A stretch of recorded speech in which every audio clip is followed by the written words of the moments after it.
జూబ్లీస్ ప్రచారంలో 20,000 మంది non locals అట. 20,000 మంది ఇటు బీఆర్ఎస్ పార్టీ సంబంధించిన వాళ్ళు, కాంగ్రెస్ పార్టీ సంబంధించిన వాళ్ళు, అదేవిధంగా ఇటు బీజేపీ సంబంధించిన వాళ్ళు, ఇతరులు కూడా, వీళ్ళందరూ కలిస్తే దాదాపు 20,000 మంది జూబ్లీస్ ప్రచారంలో నాన్ లోకల్స్ రోజు ప్రచారం చేస్తున్నారట. 20,000 మంది అంటే స్థానికులు లేరు, నాన్ లోకల్సే. రాష్ట్రం నలుమూలల నుంచి అన్ని పార్టీల నేతలు క్యాడర్ ఇక్కడే మకాం.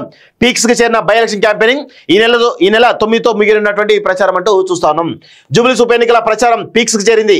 ప్రచారం కోసం రాష్ట్రం నలుమూలల నుంచి అన్ని పార్టీల ఎమ్మెల్యేలు, ఎమ్మెల్సీలు, ఎంపీలు, ఇతర కీలక నాయకులు, వేలాది మంది కార్యకర్తలు నియోజకవర్గంలో మకాం వేశారు. ఒక అంచనా ప్రకారం 3 ప్రధాన పార్టీలు అయినటువంటి కాంగ్రెస్, బీఆర్ఎస్, బీజేపీ నుంచి దాదాపు 20,000 మందికి పైగా నేతలు, కార్యకర్తలు క్షేత్రస్థాయి ప్రచారంలో నిమగ్నమయ్యారు.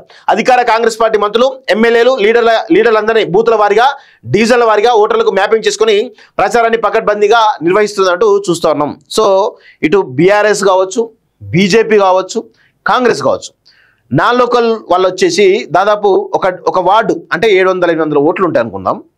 సో దానిలో ఆ 700-800 ఓట్లు ఏవైతే ఉన్నాయో దాన్ని 150 నుంచి 150 డివైడ్ చేసేసి ఆ 150 మంది ఓటర్లు ఎవరున్నారు, వాళ్ళు ఎక్కడున్నారు, వాళ్ళని ఐడెంటిఫై చేయాలి. వాళ్ళ నెంబర్ ఎంత, వాళ్ళ ఫోన్ నెంబర్ ఏంటి, వాళ్ళ ఓటర్ కార్డు ఏంటి, ఇవన్నీ డీటెయిల్స్ తీసుకొని వాళ్ళ మూడు ఎట్లా ఉంది ఇవన్నీ రాసుకొని ఈరోజు పార్టీలో సబ్మిట్ చేస్తున్నారు. అవి కాకుండా వాళ్ళు ఓటర్లను కలుస్తున్నటువంటి ఫోటోలు, వాళ్ళ ఏ ఇంటి వేరు ఆ ఇంటి నెంబర్ తీసుకున్న ఫోటోలు, ఇవన్నీ కూడా పకడ్బందీగా మానిటర్ చేస్తున్నారు. బీఆర్ఎస్ మానిటర్ చేస్తూ ఉంది, కాంగ్రెస్ మానిటర్ చేస్తూ ఉంది, బీజేపీ కూడా అదేవిధంగా మానిటర్ చేస్తూ ఉంది. మానిటర్ చేసి కొంత బలమైనటువంటి వాళ్ళ ప్రచారాన్ని తీసుకుపోతుండగా తెలుస్తోంది. దీనికి 20,000 మంది 3 పార్టీల నుంచి పనిచేస్తుండగా చాలా స్పష్టంగా అర్థమవుతుంది. ఇంకా ఎక్కువనే ఉంటారు, తక్కువైతే ఉండరు.